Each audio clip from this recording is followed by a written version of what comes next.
ये जय मसीह की। प्रभु का धन्यवाद हो, आज भी हम ये डेलीब्रेट सेशन में मिल पा रहे हैं। मैं स्वागत करता हूँ पास्टर प्रधान आप सबों का। आइए आज भी हम बाइबल देखेंगे। कल हम सृष्टि में परमेश्वर का दृष्टिता के बारे में देखे थे, जिसमें पहला दिन से ही परमेश्वर कैसे अंधियारे में से उजियाले को अ, अलग करके परमेश्वर ने जो कहा उजियाला हो तो उजियाला हो गया, उसके बारे में हम कल देखे थे। और ये उजियाला वो मनुष्यों की ज्योति है, इसके बारे में भी हमने कल चर्चा किए थे। वही उजियाला यीशु मसीह है जो हमें पापों से बचा लिया है, इसके बारे में। और यूहन्ना 8 अध्याय का दृष्टांत से भी देखे थे कि उसमें जो औरत मरने वाली थी, केवल यीशु मसीह का उजियाला उसके जीवन में कोई अंधकार को आने नहीं दिया। जितने भी पत्थर दुख दुर्दशा था, सबसे उसको बचा लिया है। आमीन। तो आइए आज हम उसके बाद देखेंगे बाइबल में ये परमेश्वर जब दूरदृष्टि दिखाए हैं, शुरू से उत्पत्ति से ही सारे भेद वहां छिपे हुए हैं। विशेष करके हम जब कल पहला दिन के बारे में देख रहे थे, पहला दिन में जो ज्योति बना, हमारे जीवन में भी ऐसा एक दिन होता है। पहला दिन, एक समय तक हम पाप में अंधकार में थे, लेकिन एक समय आता है जिस समय यीशु मसीह का उजियाला हमारे हृदय में चमकने लगता है। तो उसी दिन से वो पहला दिन बन जाता है, जिसे परमेश्वर उजियाला हो कहा तो उजियाला हो गया। उसी प्रकार हमारे हृदय में भी जब परमेश्वर कहता है कि तू उद्धार पा, तू धर्मी बन जा, जैसा प्रभु बोलता है वैसा होता ही है। तो बीमारी को भी जब यीशु कहता है तो उठ, अपना खाट उठा के चलो, चल जाता है। तो उस प्रकार हमारे जीवन में एक वचन काफी है, लेकिन इस एक वचन को भी लोग विश्वास ना करते हुए, अनेक वचनों को बस ज्ञान में रखते हुए, सच्चा रूप से परमेश्वर का वचन के अंदर जो सामर्थ्य है उसका अनुभव नहीं कर पाते। इसीलिए ये स्टेप बाय स्टेप हम बाइबल को सीख रहे हैं। विश्वास का बत्ती अपने आप नहीं जलता है। उसके लिए रहस्य है कि वो परमेश्वर का मन से या परमेश्वर का वचन से ये जुड़ जाना बहुत बहुत जरूरी है। तो आइए आज इसका और आगे को अध्ययन करने के लिए हम सोचेंगे दूसरा दिन क्या हुआ था। आप लोगों को पता है दूसरा दिन परमेश्वर ने क्या किए? परमेश्वर दूसरा दिन को पानी दो भाग में बनाए। अगर आप उत्पत्ति 1 अध्याय को अगर आप देखेंगे, उत्पत्ति 1 अध्याय पहला दिन को क्या हुआ? परमेश्वर ने उजियाले को सृष्टि किया। और दूसरा दिन क्या किया? परमेश्वर ने जल के बीच में से एक ऐसा अंतर बनाया जो जल दो भाग हो गया। ये अंतर जो बन गया बीच में, जो जल दो भाग हो गया, दो भाग हो गया मतलब परमेश्वर ने एक अंतर बनाकर नीचे के जल और ऊपर के जल को अलग अलग किया। तो कुछ पानी है जो ऊपर चला गया, कुछ पानी है नीचे रह गया। और जब परमेश्वर ने ऐसा पानी दो भाग हो जाए बोला तो दो भाग हो गया। तो कैसे पानी ऊपर जाएगा, कैसे पानी नीचे रह जाएगा? और पता है, बहुत आश्चर्य की बात है, आप जब उत्पत्ति 1 अध्याय अध्ययन करेंगे, परमेश्वर जब उजियाला को बोला, क्या बोला है? उजियाला को बनाने के बाद उजियाला हो जाए बोला और उजियाला हो गया। और उसके बाद पहला दिन हो जाता है, परमेश्वर अच्छा है बोला, उसको देखा हुआ अच्छा है। तीसरे दिन पेड़ पौधे को बनाया, उस दिन भी अच्छा बोला। चौथा दिन सूर्य चंद्र तारा बनाया, अच्छा बोला। पांचवा दिन मछली और पक्षियों को बनाया, अच्छा बोला। छठा दिन जानवरों को बनाया और इंसान को बनाया, वो भी अच्छा है बोला। विश्राम दिन बनाए, उसको भी परमेश्वर अच्छा लगा। लेकिन एक दिन है जिस दिन परमेश्वर अच्छा है नहीं बोल। पता है कौन सा दिन है? ये दूसरा दिन। तो यह जब आप देखेंगे पानी दो भाग हो गया, तो पानी नीचे का पानी ऊपर का पानी दो भाग जब हो गया तो अच्छा है ना? बादल होगा, बारिश होगा। तो फिर इसको प्रभु क्यों अच्छा है नहीं बोला? बारिश को तो हम आशीष बोलते हैं। तो इसलिए बाइबल ये सिर्फ बारिश, बादल, ये आसमान बना दिया परमेश्वर, उसकी ही कहानी नहीं है। यह एक आप देख सकते हैं बहुत स्पष्ट रूप से कि यहां परमेश्वर दो भाग में बांट रहे हैं। ये एकदम परमेश्वर किस टाइप की बात कर रहे हैं, आप समझ सकते हैं क्यों परमेश्वर उस दिन अच्छा है नहीं बोल पा रहे। सारे सृष्टि जब अच्छा हुआ तो दूसरे दिन को अच्छा है नहीं बोले परमेश्वर। दूसरे दिन वहां तो अच्छा हुआ ना? नहीं, अच्छा नहीं हुआ। तो परमेश्वर क्यों अच्छा है नहीं बोले? नहीं लिखा है तो अच्छा नहीं था। तो इसमें जो परमेश्वर अच्छा है नहीं बोल रहे हैं, उसके पीछे एक बहुत गहरा संदेश परमेश्वर का हम यहाँ समझ सकते हैं। यह जो पानी था, ये पानी सिर्फ ये पीने वाला पानी वाल की कहानी नहीं है। बाइबल में कहीं कहीं पे आप यहाँ परमेश्वर का मन को ये रूपक अर्थ में हम समझ सकते हैं, कैसे हमें समझा रहे हैं। कल भी हम देख रहे थे कैसे हम परमेश्वर का मन को समझते हैं। यहाँ जो पानी है दो भाग हो गया, पहले वो एक जगह था ना, हाँ, पूरा धरती को घिरा हुआ था। बाइबल में धरती मनुष्य का दिल को समझाता है ना। तो यहाँ पे आप देखेंगे ये पानी है, ये पानी ऐसा एक साथ है, वो पानी को दर्शा रहा है। और जब ये यीशु का वचन आता है, परमेश्वर का वचन आता है कि पानी के बीच में एक अंतर बन जाए, तो ये पानी के बीच में अंतर बन गया और कुछ पानी नीचे रह गया, कुछ पानी ऊपर चला गया। कौन सा पानी ऊपर चला जाता है? जो पानी, और कुछ पानी नीचे रह गया। कौन सा पानी नीचे रह जाता है? अगर इसमें आप गौर से अध्ययन करेंगे, हम ये बचपन में पढ़े थे, जब धूप होता है पानी ऊपर चला जाता है। पानी का 3 अवस्था के बारे में हम पढ़ते थे, है ना। तो एक पानी है वो तरल अवस्था में है, जो उसको हम जानते हैं। कठिन अवस्था में जो पानी वो नीचे रह जाता है। लेकिन एक ही प्रकार पानी है जो ऊपर चला जाता है, भाप में बदल गया। तो इस प्रकार जब ये बदल जाता है, परमेश्वर का वचन जब आया, ये बदल गया। और जो बदल नहीं गया वो पानी नीचे ही है, भाप रूप में वो बदलना चाहिए, एकदम भाप बन गया। पानी के अंतर 2 भाग हो जाएगा। कुछ पानी है जो नीचे रह गया अभी भी, क्यों? ये नहीं बदला, इसलिए ऊपर नहीं गया। तो इसका सीक्रेट हम नए नियम में देखने को मिलता है। एक वचन हम पढ़ेंगे मत्ती 24 अध्याय का 40 और 41। आपको दिख रहा है क्या? उस समय 2 जन खेत में होंगे, एक ले लिया जाएगा और दूसरा छोड़ दिया जाएगा। 2 स्त्रियां चक्की पीसती रहेंगी, एक ले ली जाएगी और दूसरी छोड़ दी जाएगी। वाह, ये दोनों एक जगह थे ना। जैसा उत्पत्ति 1 अध्याय का हम वचन में जब देख रहे हैं 4, 5, 6 में, जब वो लोग ये पानी जैसा एक जगह था, यहां भी आप देख पा रहे हैं कि ये 2 लोग एक ही जगह पे थे, एक खेत में थे, एक जगह चक्की पीस रहे थे।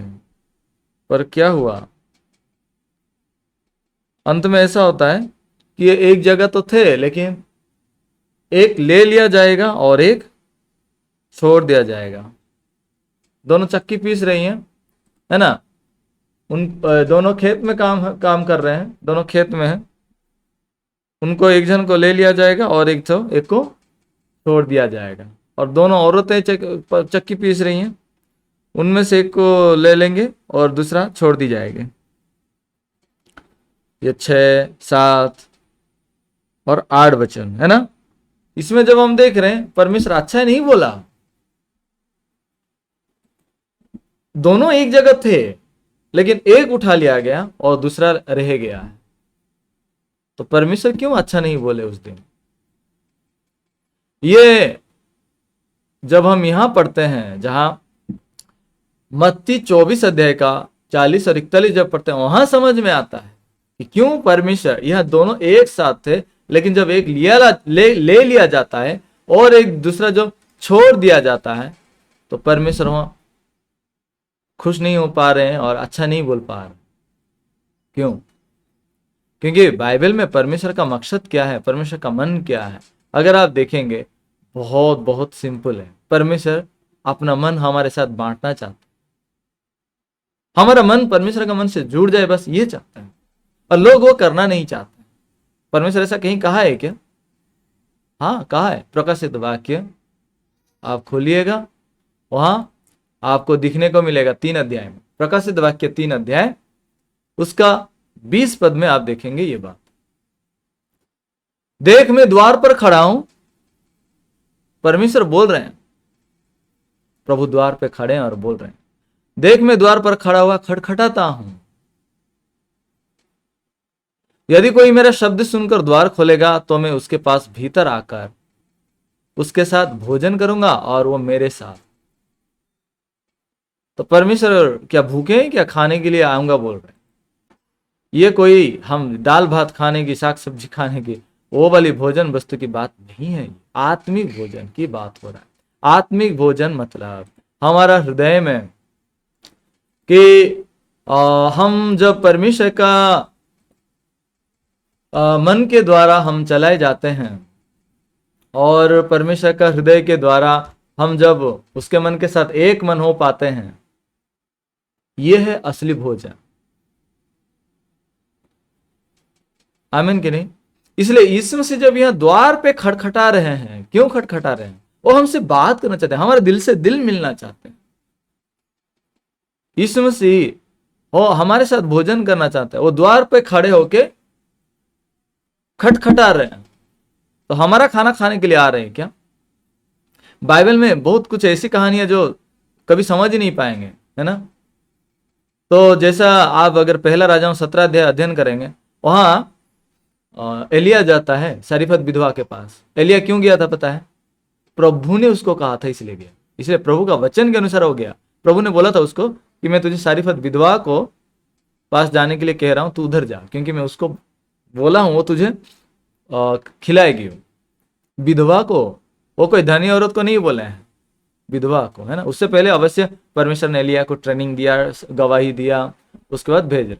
एलिया जब गया तो परमेश्वर का वचन के अनुसार गया, और जब सारीफत में जाकर देखता है, कौन है वहां?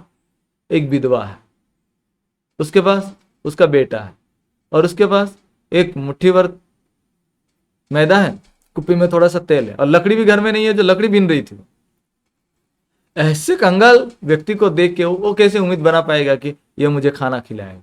लेकिन परमेश्वर ने उसको कौवा के द्वारा जो मांस और रोटी दिए थे, वो परमेश्वर के मन के द्वारा ये बोलता है। पहले क्या बोला पता है? मुझे पानी को पिला।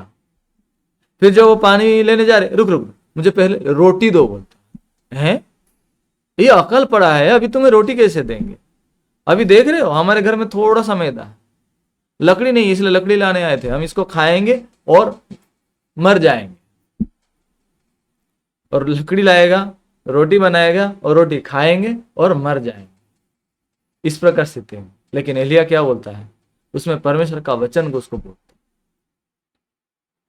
है ना, पहले मेरे लिए रोटी ला, क्योंकि परमेश्वर का ये वचन, जब तक परमेश्वर मेरे द्वारा नहीं बोलेंगे तब तक ये देश में ना बारिश होगी, ना कोई अन्न मिलेगा, ये अकाल पड़ा रहेगा, और तब तक तुम्हारा घड़ा का मैदा भी खत्म नहीं हो। हाँ, ऐसी बात है, तो जाके आराम से बना पा रहे, कभी समझ नहीं सकते। यह एलिया आया है उसको, हाँ, ये एलिया विधवा औरत को खाने को मांग रहा है या विधवा औरत को खिला रहा है? हाँ, गौर से सोचिए जरा, विधवा औरत को खाने को मांग रहा है या उसको खिला रहा है? चलिए और एक उदाहरण देता हूं। यूहन्ना 4 अध्याय में यीशु मसीह सामरी औरत को मिलते हैं, उसको बोलते हैं मुझे पानी पिला, और ये बोलता है तू तो यहूदी है, मैं तो एक सामरी औरत हूं, कैसे तू मुझे पानी पीने को मांग रहा है? देख, तुझे अगर पता होता ना मैं कौन हूं, मुझे मांगता और वो तुझे देता जीवन का जल। जीवन का जल तेरे पास कहां से आया? ये कुआं तो इतना गहरा है, तेरे पास कुछ निकलने के लिए, पानी निकलने के लिए कुछ भी नहीं है, और तू अभी मुझे मांग रहा है पानी, और तू बोल रहा है तू मुझे पानी पीने को देगा। अब यीशु मसीह उसको पानी मांग रहे हैं पीने के लिए, ये यीशु उसको पानी देने के लिए बात कर रहे हैं। ये थोड़ा उल्टा पलटा लग रहा है, लेकिन अगर इसका सारांश अगर निकालेंगे आप समझेंगे कि यीशु मसीह जब उसको पानी मांग रहे हैं, उससे पानी पीने के लिए नहीं मांग रहे, यीशु मसीह उसको पानी देने के लिए मांग रहे। ये बातचीत करना चाहते हैं, तेरा हृदय से मिलना चाहते हैं।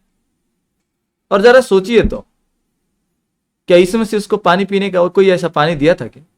नहीं दिया था ना। कौन सा पानी दिए थे यीशु मसीह? जीवन का जल दिए थे। ये कौन सा था जीवन का जल? ये वचन था, उस आत्मा का उद्धार के लिए वचन था। और यह औरत उसके बाद घड़ा वहीं छोड़ के सुसमाचार प्रचार कर रही है, बहुत आश्चर्य की बात। और सारीफत विधवा को एलिया उसको रोटी मांग रहा था ना, उसको एलिया रोटी देना चाहता था, पहले उसका मन को कनेक्ट करना चाहता था। जब विधवा का मन एलिया के मन के साथ जुड़ गया, अभी विधवा का मन में विश्वास आ गया कि प्रभु मेरा घड़ा को खत्म होने नहीं देगा, मेरा कुप्पी का तेल को खत्म होने नहीं देगा, प्रभु मुझे भरपूर रीति से देगा। आमीन। इसलिए जब इन लोगों का मन जब कनेक्ट हो जाता है, तब उनका हृदय में विश्वास आता है। एक औरत जो 6 पतियों के साथ जी रही थी, निराशा के साथ, सामरी औरत, उसका मन जब यीशु के साथ जुड़ जाता है, उसके मन में विश्वास आता है और यीशु सुसमाचार प्रचारक बन गए। आज भी मेरे प्रियो, ये सीरीज में हम एक ही बात कर रहे हैं कि परमेश्वर क्या चाहता है। विश्वास का बत्ती अपने आप नहीं जलता है, विश्वास अपने आप नहीं बनता है, विश्वास सुनने से आता है, विश्वास परमेश्वर का मन से जुड़ने से आता है। परमेश्वर का मन या परमेश्वर का वचन। इसलिए आज भी जो हम यहाँ चर्चा कर रहे हैं, लोग वचनों को सुनते हैं लेकिन परमेश्वर का मन से बाकी मिल पा रहे हैं क्या? वचनों का कुछ ज्ञान है, यूहन्ना 3:16 कौन नहीं जानता है? हम शुरू से ये वचन स्टडी कर रहे हैं ना, क्योंकि परमेश्वर ने जगत से ऐसा प्रेम रखा कि अपना इकलौता पुत्र दे दिया, क्योंकि जो कोई इस पर विश्वास करे वो विनाश ना हो, वो नाश ना हो, परंतु अनंत जीवन प्राप्त करे। ये वचन कौन नहीं जानता? कोई ऐसा क्रिश्चियन होगा जिसको पता नहीं होगा? कोई ऐसा पास्टर होगा जिसको पता नहीं होगा? पता है सबको। लेकिन आप पूछिए तो यीशु मसीह को प्रभु क्यों दिया? वो बोलेंगे हमें उद्धार के लिए। अनेक अनेक बात बोले। मैं आपको 6 रीजन बता चुका था, है ना? आप पहले वीडियोस को देख सकते हैं इसी हफ्ता का। तो एग्जैक्टली उसमें हमें कुछ करने को बोल रहे हैं क्या परमेश्वर? सिर्फ परमेश्वर मन से मिलना चाहते हैं, है ना? लेकिन आज इसी एक वचन को भी सही रूप से नहीं समझने के कारण परमेश्वर का मन के साथ वो जुड़ नहीं पाते हैं। इसलिए आज मैं बताना चाहता हूं, जब परमेश्वर ने बोला पानी 2 भाग हो जाए, पानी तो 2 भाग हो गया, लेकिन प्रभु खुश नहीं थे। हाँ अच्छा है बोल के नहीं लिखा है। जब पानी 2 भाग हो गया, 2 भाग जब पानी हो गया, प्रभु ने देखा और कहा अच्छा है, ऐसा नहीं लिखा है। जैसा पहला दिन लिखा है, तीसरा, चौथा, 5वां, 6वां, 7वां दिन लिखा, दूसरा दिन नहीं लिखा। प्रभु ने देखा और अच्छा है कहा, ऐसा नहीं लिखा। बाकी दिनों में लिखा है। आप गौर से अध्ययन कीजिए, पहला अध्याय उत्पत्ति। क्यों जानते हैं? परमेश्वर क्या चाहते हैं कि हर एक व्यक्ति परमेश्वर का मन को जाने और वो बदलेगा, उद्धार पाएगा। हम पहले से पापियों के जन्म में, तो क्या में बदल जाएंगे? धर्मियों के बदले, है ना? यही है दूसरा दिन का संदेश। परमेश्वर मन खोलना चाहते हैं। इसलिए प्रकाशित वाक्य में भी उन्होंने कहा है, देख मैं द्वार पर खड़ा हुआ खटखटाता हूं, यदि कोई मेरा शब्द सुनकर द्वार खोलेगा तो मैं उसके पास भीतर आकर उसके साथ भोजन करूंगा और वो मेरे साथ भोजन करेगा। यहां पे हम देख सकते हैं कि हम प्रभु के साथ भोजन करेंगे, प्रभु मेरे साथ भोजन करेंगे। कितना अच्छा फेलोशिप हो रहा है, आपस में बातचीत हो रहा है। आमीन। तो ये है परमेश्वर का वचन के साथ कनेक्ट होना। क्यों जानते हैं? उत्पत्ति 3 अध्याय से पहले हमारा वो कनेक्शन था परमेश्वर के साथ, क्योंकि परमेश्वर अपने स्वरूप में हमें बनाया। परमेश्वर का स्वरूप मतलब ये आंखें नाक हाथ पैर की बात नहीं किया जा रहा है। ये परमेश्वर का स्वरूप मतलब उनका हृदय, उनका मन, पवित्रता, धार्मिकता, सिद्धता, उनका जो गुण था उसके समान हम थे, है कि नहीं? तो परमेश्वर से बिछड़ गए तो पहले भी आदम हवा का हाथ पैर था, भले बुरे ज्ञान का फल खाने के बाद क्या उनका हाथ पैर बदल गया? क्या नहीं है। इसलिए ये रूप की बात नहीं हो रहा है। जब उत्पत्ति 3 अध्याय में उन्होंने भले बुरे ज्ञान का फल खाया, तब ये लोग परमेश्वर से डिस्कनेक्ट हो गए, उस रूप को ही, उस स्वरूप को ही खो दिया। अभी उनका मन परमेश्वर के प्रति बंद हो चुका है। इसलिए प्रभु बोल रहे हैं कि अभी मैं खटखटा रहा हूं, द्वार खोलो। कैसे खोलेंगे? उन्होंने परमेश्वर का वचन को सुनना छोड़कर शैतान का आवाज सुना था। अभी कैसे हम प्रभु के प्रति मन खोल सकते हैं? वचन को सुन के। वचन ऐसा कह रहा, मैं करके जब हम दिल में ग्रहण करते हैं, ये है मन खोलना। लेकिन लोग वचनों का, अक्षरों के ज्ञान को पढ़ते हैं, लेकिन उसके अंदर परमेश्वर जो मन देना चाहते हैं उस मन को ग्रहण नहीं करते हैं। इसलिए मन बहुत दूर। इसलिए यहां पे जो आज वचन पढ़ रहे हैं, यहां परमेश्वर मन खोलने को बोल रहे हैं। यहाँ पे 2 लोग समान काम कर रहे हैं, बाहरी रूप में क्या फर्क है पता नहीं चलता है ना। 2 लोग खेत में काम कर रहे हैं ना, बाहर रूप से क्या समस्या दिख रहा है आपको? नहीं है ना। तो क्या समस्या होगा जो परमेश्वर एक को ले गया और दूसरे को छोड़ दिया? 2 औरतें यहाँ चक्की पीस रही हैं, बाहर रूप से क्या उनका समस्या है? वो भी चक्की पीस रहे, वो भी चक्की पीस रहे, दोनों की समान है। आज अगर मसीह लोगों में भी देखेंगे समान है। मैं बाइबल पढ़ रहा हूं, आप बाइबल नहीं पढ़ रहे। कौन सा क्रिश्चियन है जो बाइबल नहीं पढ़ता है? सब पढ़ते हैं। मैं प्रार्थना कर रहा हूं, आप नहीं कर रहे। सब क्रिश्चियन लोग प्रार्थना करते हैं। इसलिए बाहर रूप से क्या चल रहा है उसमें कोई फर्क नहीं दिख रहा है। इसलिए बाइबल में बाहरी बातचीत नहीं हो रहा है। प्रभु ने यह भी कहा है, मनुष्य जैसा देखता है परमेश्वर वैसा नहीं देखता है। परमेश्वर क्या देखता है? मन को देखता है। इसलिए प्रभु मन को देखता है। आपका मन कब बदला? आपका मन में कब आप परमेश्वर का उस धार्मिकता को पाए? हम पहले से पापियों के जन्म में, तो क्या बदलाव आया यीशु को मिलने के बाद? परमेश्वर इस बदलाव को देखना चाहता। जब उसको देखेंगे परमेश्वर, पहला थिस्सलुनीके के 4 अध्याय में भी बताएं कैसे रूपांतर होगा, कौन लोग लिए जाएंगे, कौन लोग छोड़ दिए जाएंगे, धर्मी पापी, ये सारे बातें बाइबल में हुआ है कि नहीं? इन सारे बातों को मिला के अगर हम देखते हैं तो परमेश्वर विभाजन करते हैं। ठीक है, तो कैसे बदलाव आता है पता है? हाँ, ये बदलाव में ऐसा रूपांतर होगा, ये करके दिखाए हैं अंतिम दिन में कैसा परमेश्वर अलग अलग करेंगे, भेड़े बकरियों को अलग करने की तरह स्वर्ग और नरक जाने वाले लोगों को भी परमेश्वर अलग कर देंगे, है ना? लेकिन कैसे बदलाव आता है, ये सबसे महत्वपूर्ण बात है ना? तो हम जब बाइबल में तीसरा दिन के बारे में अध्ययन करते हैं, तीसरा दिन इसका उदाहरण आता है। तीसरा दिन क्या था? परमेश्वर ने जब तीसरा दिन पेड़ पौधे को निकलने, मतलब पेड़ पौधे को उगने के लिए जब धरती को आदेश देता है, तब क्या हुआ था? परमेश्वर धरती को आदेश दिया, है ना? जब तक आप देखिए पानी 2 भाग तो हो गया था, लेकिन फिर भी धरती में पानी था। पता है आपको? पानी जब 2 भाग कर दिए तो सूखा जमीन दिखाई नहीं दिया था तब तक, क्योंकि धरती में तब भी ज्यादा पानी था। इसलिए परमेश्वर क्या कहता है आप देखना चाहेंगे? उत्पत्ति 1 अध्याय का आप 9 वचन में देखिए, आकाश के नीचे का जल एक स्थान में इकट्ठा हो जाए और सूखी भूमि दिखाई दे, और वैसा ही हो गया। उससे पहले दूसरा दिन हुआ, दूसरा दिन में पानी 2 भाग हो गया, लेकिन फिर भी धरती में चारों ओर पानी था। तब परमेश्वर पेड़ पौधे नहीं लगाए, यहां ध्यान से देखिए, पेड़ पौधे तब परमेश्वर नहीं लगाए, लेकिन इसने आदेश दिया एक तो, आकाश के नीचे का जल एक स्थान में इकट्ठा हो जाए और सूखी भूमि दिखाई दे। यहां सूखी भूमि दिखाई देना जरूरी था पेड़ पौधा लगाने के लिए। आप ये बात सुनते हैं तो थोड़ा बहुत मतलब सिली बातें तरह लगता है ना, मतलब एक मतलब बच्चों की बातें तरह। अरे पेड़ पौधे तो लगेंगे ना जमीन में ही, तो जमीन दिखना चाहिए था, इतना ये बड़े को खींच ताने की क्या जरूरत है, ऐसा मत बोलिए। ये ऐसे ही नहीं लिखा गया बाइबल में। ऐसा हर एक वचनों में परमेश्वर का हृदय गहरी मन छिपा हुआ।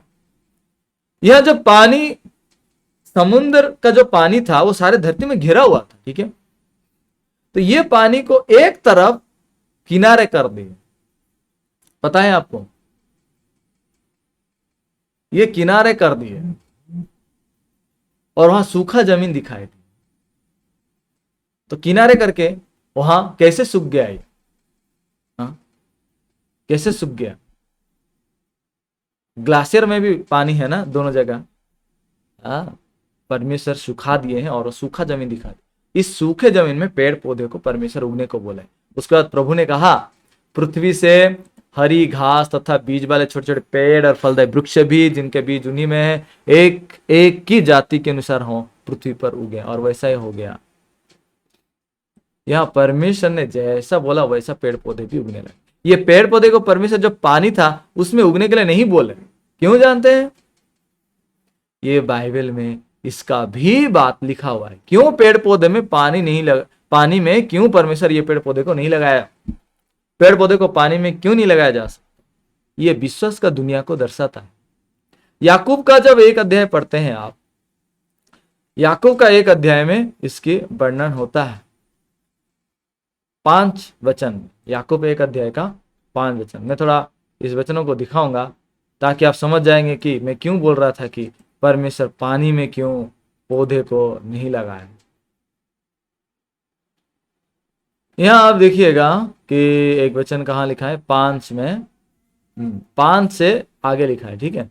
याकूब 1 अध्याय का 5 से आगे लिखा है, पर यदि तुम में से किसी को बुद्धि की घटी है तो परमेश्वर से मांगे, जो बिना उलाहना दिए सबको उदारता से देता है, और उसको दी जाएगी। पर विश्वास से मांगो और कुछ संदेह ना करे, क्योंकि संदेह करने वाला समुद्र की लहर के समान है, जो हवा से बहती और उछलती है। ऐसा मनुष्य यह ना समझे कि मुझे प्रभु से कुछ मिलेगा। वो व्यक्ति दुचित्ता है और अपनी सारी बातों में चंचल। यहां पे आप देख सकते हैं समुद्र की लहर के समान हवा में बहती और उछलती है लिखा है, और वो दुचित्ता और अपनी बातों में चंचल है लिखा है ना? इन लोग संदेह है मन में, तो यह बाइबल में जो व्यक्ति संदेह करते हैं, विश्वास नहीं किए हैं वचनों को, उनको समुद्र के लहरों के समान तुलना किया गया। यानी कि ये धरती में जो पानी था, लहरें थे, तब परमेश्वर पेड़ पौधे नहीं लगाए। मतलब जिसका मन में वचन स्थापित नहीं हुआ, इसका मन को ये समुद्र के साथ दर्शाया गया है। इसलिए क्या जरूरी था? सूखा जमीन दिखाई जाना जरूरी था, और ये पानी एक किनारे हो जाना चाहिए था। ये पानी को किनारे करना चाहिए था। तो परमेश्वर किनारे किया नहीं किया? किनारा किया। फिर क्या दिखाई दिया? सूखा जमीन। जब सूखा जमीन दिखाई दिया तब परमेश्वर वहां लगा। मतलब परमेश्वर कैसा मन को आशीष देते हैं पता है? कैसा मन बदल जाता है? जिसके मन में वचन प्रवेश किया। प्रभु बोलता है मैं द्वार खटखटा रहा हूं, खोलो। जिन्होंने ये परमेश्वर का वचन को सुन के ग्रहण किया, उसका हृदय बदल जाता है। और जब दूसरा आगमन भी होगा, यही लोग, जो बदले हुए लोग, हम सबको ही जन्म से पापियों के जन्म में, लेकिन जो सुसमाचार को सुन के बदल गया, जो धर्मी हो गया, वो व्यक्ति स्वर्ग जाए। पापी लोग स्वर्ग नहीं जा सकते। यीशु आया जगत में, कौन नहीं जानता यीशु आया है करके? कौन नहीं जानता है कि यीशु हमारा पाप के लिए मारा गया? सब लोग जानते हैं। लेकिन आज अनेक लोगों को पूछिए, क्या आपके मन में पाप है कि नहीं है? आप पाप करते हैं कि नहीं है? क्या बोलते हैं? हाँ, हम तो इंसान है, हम तो पाप करते हैं, इसलिए हम पापों का अंगीकार करते हैं, हम पापों को मानते हैं। तो जब प्रभु के सामने आप प्रार्थना करते हैं, क्या बोलते हैं? हाँ प्रभु मैं पापी हूं बोलते हैं। तो आप प्रभु के सामने आप पापी हो या धर्मी हो?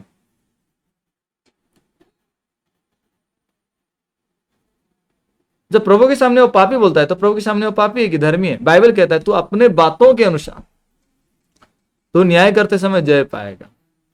जब प्रभु के सामने वो पापी बोल रहा है, तो निश्चित रूप से प्रभु के सामने वो पापी ही है।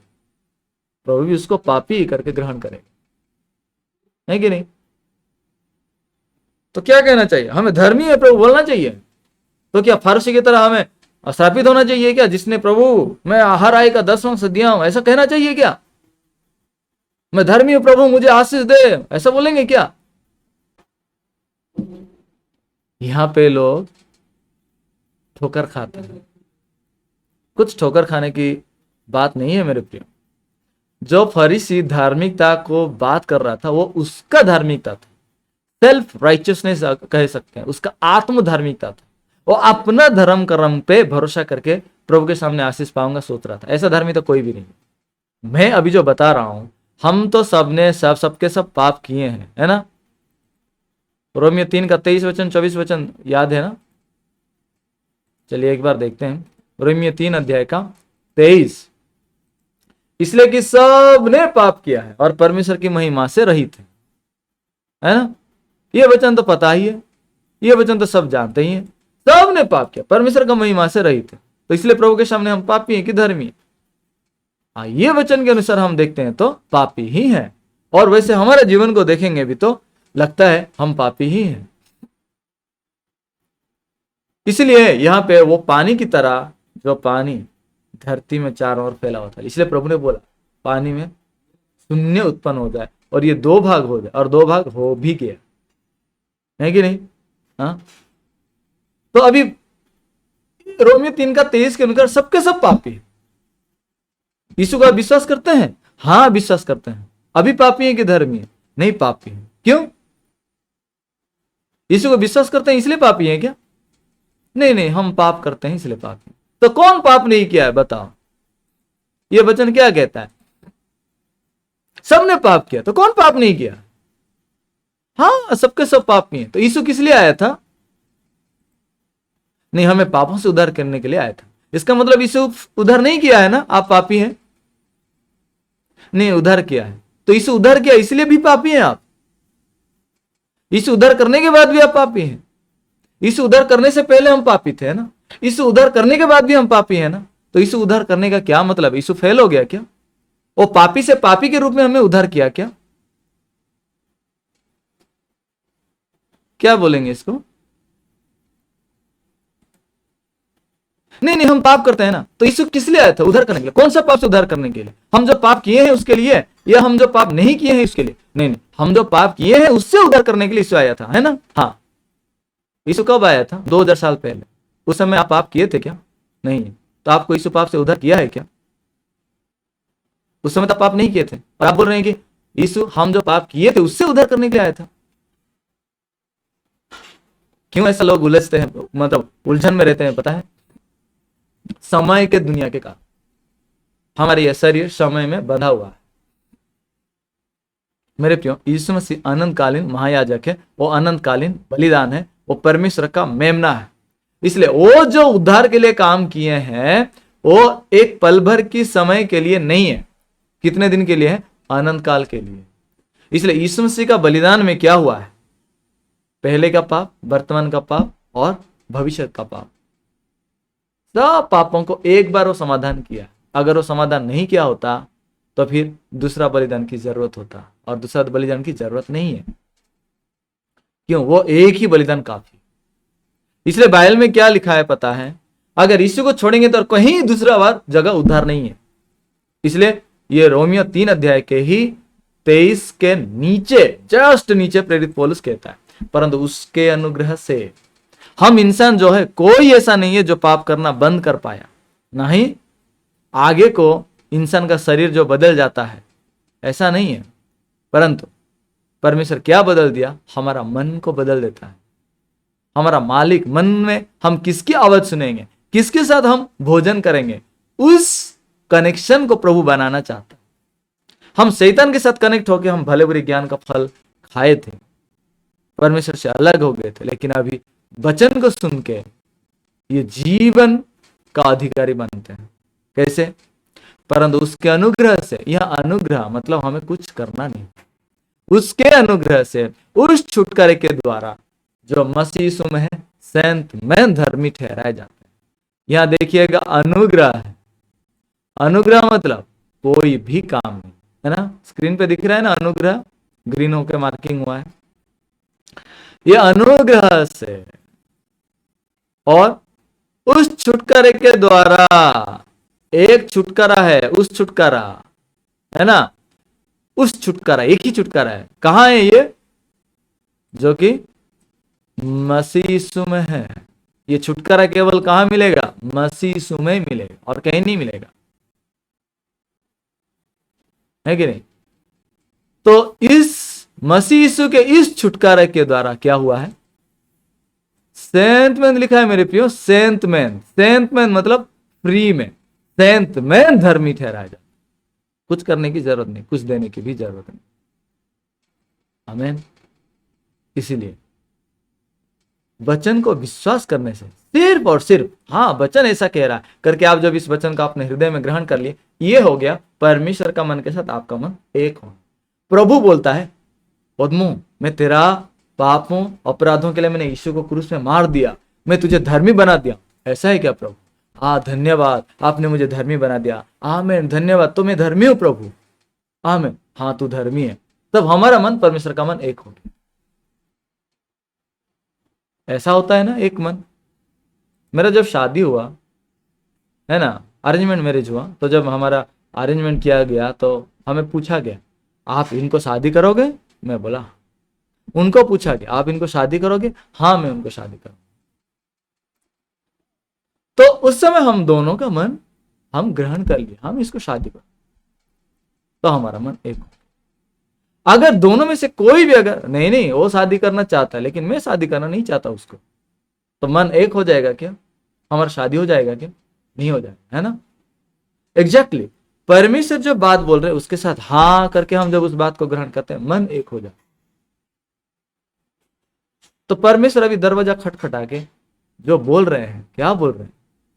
उसके अनुग्रह से, उस छुटकारे के द्वारा जो मसीह यीशु में संत में धर्मी ठहराया जाता। लेकिन आज भी अनेक लोग क्या बोलते हैं, नहीं नहीं नहीं बाइबल में ऐसा लिखा है, लेकिन हम तो इंसान है ना, हम तो पापी है ना, कैसे धर्मी हो बोल सकते हैं? ये लोग वचन को विश्वास नहीं कर रहे।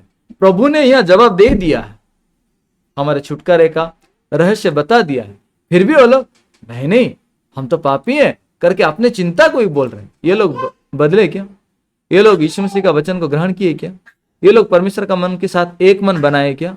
इन लोगों का कनेक्शन परमेश्वर के साथ बन गया क्या? नहीं बन गया। इसलिए ये लोग अंत में नरक में डाले जाए। मैं एक पास्टर को जानता हूं जो हमारे सीनियर पास्टर हैं, बहुत बहुत सीनियर पास्टर हैं, और उनका सेवकाई का अभी तकरीबन 60 साल होने वाला। उनका नाम है doctor reverend James OS park. महान सीनियर पास्टर हैं और इन्होंने बहुत से पास्टर लोगों को, राष्ट्रपतियों को, अनेक लोगों को सुसमाचार सुनने में अगुवाई की है। उनका एक गवाही है, मेरे दिल को बहुत छुआ वो गवाही। बहुत साल पहले उनका पेट में एक बार अल्सर हुआ था। तो अल्सर के कारण वो बहुत परेशानी थे और उन्होंने डॉक्टर लोगों को दिखाया तो डॉक्टर लोग बोले कि सर आपका पेट बहुत मतलब समस्या है। हमने परीक्षा किया, आपका पेट को कैसे बताएं, अगर गीला पेपर को आप देखेंगे तो आप समझ जाएंगे आपका पेट इस तरह है। गीला पेपर में थोड़ा भी मार देंगे ना फट जाएंगे। आपका पेट एकदम ऐसा बना, इसलिए आप खाते समय बहुत ध्यान दीजिए। आप थोड़ा सा भी गरिष्ठ भोजन करेंगे, थोड़ा सा भी मसाला, नमकीन, तीखा खाना कुछ भी खाएंगे ना, आपका पेट के कभी भी फट सकते हैं, आप मर सकते हैं। इसलिए उनको दवाई दिया गया। वो दवाई खाते थे लेकिन पेट का कुछ मतलब इंप्रूवमेंट नहीं हो रहा था।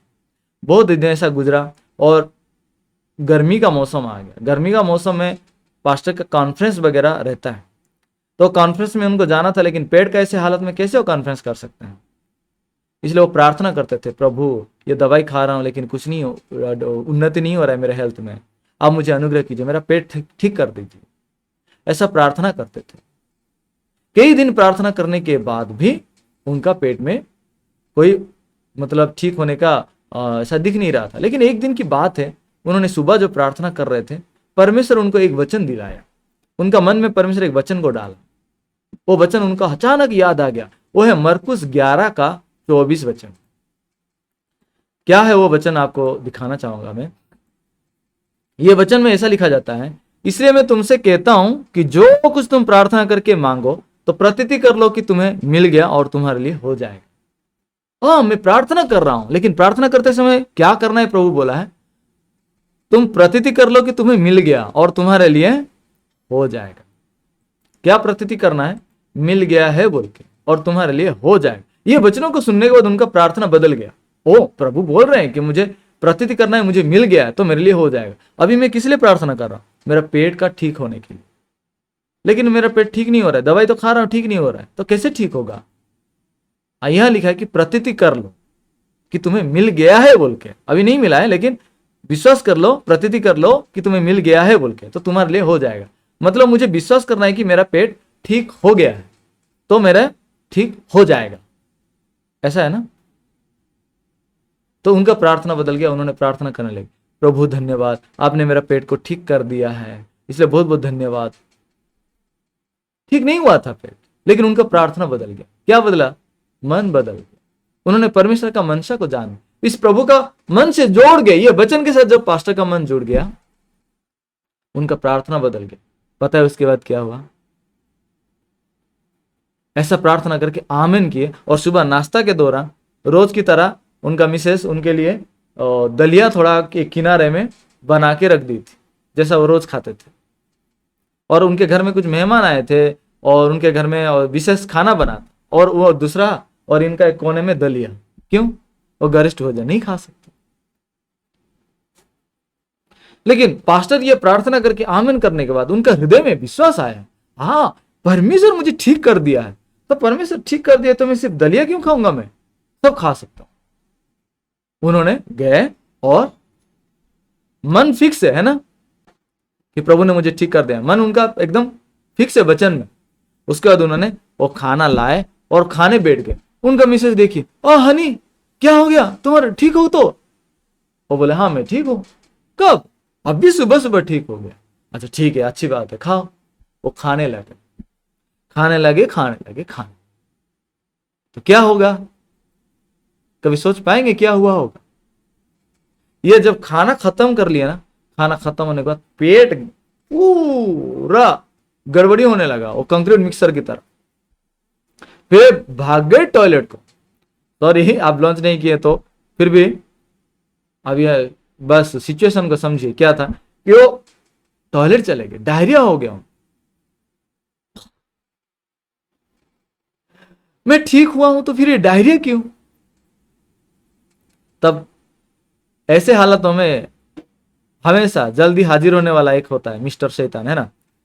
उन्होंने आके उसको बोला, ए मिस्टर पार्क, तेरा विश्वास विश्वास कहाँ है, तेरा प्रभु कहाँ है? तू बोलता है ठीक हुआ है, चंगाई पाया, वचन वचन ये कुछ नहीं है। एक समय में था ऐसा। क्या वचन झूठ हो सकता है क्या? नहीं। तो वचन अगर ठीक है तो मैं ठीक हो गया हूं ना। ठीक हो गया है तो पेट दर्द ये ठीक है? नहीं नहीं नहीं नहीं, मेरा पेट दर्द हो रहा है तो मैं ठीक हो गया हूं कैसे बोल सकता? नहीं नहीं नहीं, वचन ठीक हो गया हूं अगर नहीं बोल पा रहा हूं इसका मतलब वचन झूठा हूं मैं बोल रहा हूं। हाँ, वचन में कहा गया था कि तुम प्रतीति कर लो तुम्हें मिल गया, जो कुछ तुम प्रार्थना करते हो प्रतीति कर लो तुम्हें मिल गया, तुम्हारे लिए हो जाएगा। तो अगर वचन के अनुसार देखेंगे तो मैं चंगाई पा चुका हूं ना। हाँ चंगाई पा चुका हूं, लेकिन ये पेट दर्द हो रहा है, ये चंगाई है क्या? नहीं, ये तो चंगाई नहीं है। तो ये दोनों में कौन सा सही है? मेरा पेट दर्द हो रहा है वो सही है, या मैं चंगाई पाया हूं वो सही है? अरे किसको मानो किसको नहीं मानो? अभी देखो, मैं इतना दिन से दवाई खा रहा था फिर भी मैं ठीक नहीं हो रहा था।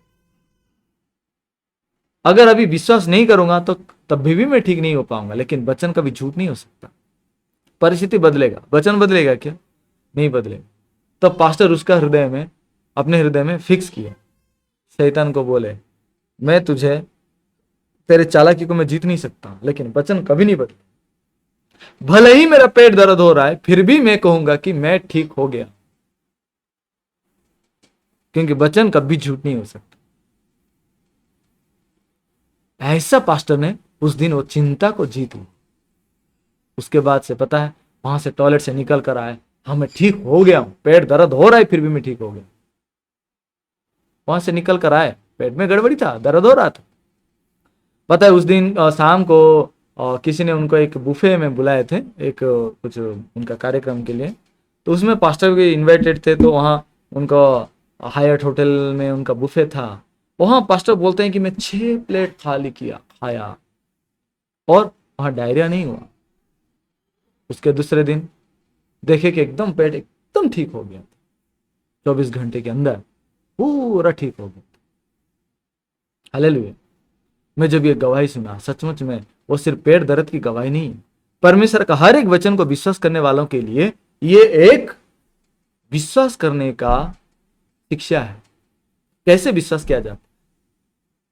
परिस्थिति को देख के विश्वास नहीं कर सकते। परिस्थिति, मेरा चिंता, अनुभव को इनकार करके वचनों को विश्वास किया जाता है। मेरा पेट दर्द हो रहा है फिर भी मैं चंगाई पाया, यह होता है विश्वास। तो आत्मिक जीवन के लिए हम अगर अपने आप को देखेंगे, मुझे भी पहले ना चिकन करी बहुत पसंद है। अगर मैं जा रहा हूं कहीं भी दूसरे घर में चिकन करी बना रहे ना, तब भी उसका स्वाद गंध आएगा ना, मेरे घर में होता तो ऐसा होता। अभी भी ऐसा होता है। इसलिए मेरा शरीर कुछ नहीं बदला है ना, इसलिए मैं पापी हूं क्या? नहीं है। पहले मैं पापी था, दूसरे घर का चिकन करी सुन के लालच करता हूं इसलिए नहीं, पाप में जन्म है। परंतु यीशु मसीह मेरे सारे पापों को धो दिए। इस सच्चाई को जानने के बाद मैं धर्मी हूं, और धर्मी होने के बाद मेरे चिकन करी, दूसरों के घर से आने वाले सुगंध को मैं लालच नहीं करता हूं क्या?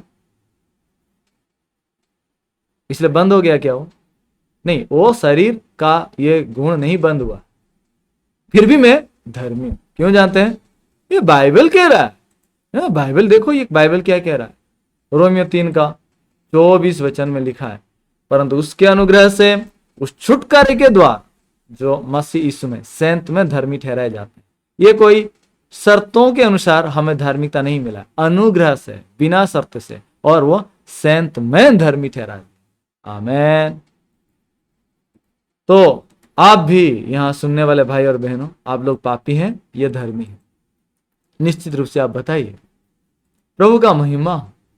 हम कभी भी हमारा पापों को हम नहीं धो सकते थे, इसलिए परमेश्वर ने यीशु मसीह को भेजा और उन्हें पापों को धो दिया। इसलिए अपने चिंता को विश्वास मत कीजिए। प्रभु अभी दरवाजा खटखटा रहे हैं, उसको खोलिए, द्वार खोल के ग्रहण कीजिए। प्रभु जब आपको धर्मी बोल रहे हैं तो क्या अच्छा लगता है कि नहीं नहीं मैं पापी हूं बोल के, पापियों के रहने में क्या अच्छाई है? उस धार्मिकता को ग्रहण कीजिए, प्रभु आपके द्वारा महिमान्वित होंगे। प्रार्थना करेंगे और अगले बार मिलेंगे। धन्यवाद देते हैं स्वर्गीय पिता। आज हम दूसरे दिन के बारे में देखें, अंतिम दिन कैसे न्याय होगा। और परमेश्वर विश्वास का नियम को देखें। तीसरा दिन जब परमेश्वर ने जमीन में पेड़ पौधे को लगाया, पानी में नहीं लगाया था, उसी प्रकार अस्थिर मन जो चिंता और वचन दोनों में उलझे रहता है, ऐसे मन में विश्वास कभी नहीं होता है। लेकिन जो व्यक्ति अपने चिंता को फेंकता है, जैसा समुद्र का पानी एक किनारे हो गया, उसी प्रकार जो अपना चिंता को एक किनारे कर देता है और सूखे जमीन जैसा दिखाई दिया, उसी प्रकार अपने मन में वो परमेश्वर का वचन को विश्वास करता है, उनके हृदय में परमेश्वर का विश्वास प्रकट होता है। पास्टर पा के गवाही में भी हम देखें, उनका पेट दर्द हो रहा था, लेकिन उन्होंने वचन पाकर बोला, यद्यपि मेरा पेट दर्द हो रहा है, फिर भी मैं चंगाई पा चुका हूँ। स्वर्गीय पिता, इसलिए धन्यवाद देते हैं। हमारा परिस्थिति, हमारा शरीर का रूप व्यवहार कैसे भी क्यों ना हो, लेकिन हमारा हृदय में परमेश्वर आपने धार्मिकता को दिए। उस बात को जब हम विश्वास करेंगे, वो हृदय के अनुसार हमारा मन, जीवन, शरीर सब चलाया जाएगा। इसलिए स्वर्गीय पिता, आप जो वचन को दिए हमारा मन को बदलने के लिए, इसलिए धन्यवाद देते हैं। हम प्रभु, हम सब ने पाप किया था, हम सब पापी थे, लेकिन यीशु मसीह को भेजा, उसके द्वारा हमें छुटकारा दिया, धार्मिकता को दिया। इसलिए सारे महिमा आपको देते हैं। यहाँ जुड़े हुए हर एक सदस्यों को भी आशीष दीजिए, उनके परिवारों को भी आशीष दीजिए कि ये सच्चा सुसमाचार के द्वारा वो भी आगे बढ़ने पाए, आशीषित होने पाए और सुसमाचार को सीख के प्रभु का महिमा में और स्वर्ग राज्य में वो परमेश्वर वारिस होके आप प्रभु का महिमा को प्रकट करने पाए। सारे महिमा आपको देते हैं। इस मूल्यवान सुसमाचार को भी परमेश्वर अन्य लोगों को बताने में भी हमें और रास्ता खोल के अगुवाई कीजिए। यीशु मसीह के नाम से प्रार्थना करता हूँ, धन्यवाद। जय मसीह की। जय मसीह की पास्टर जी।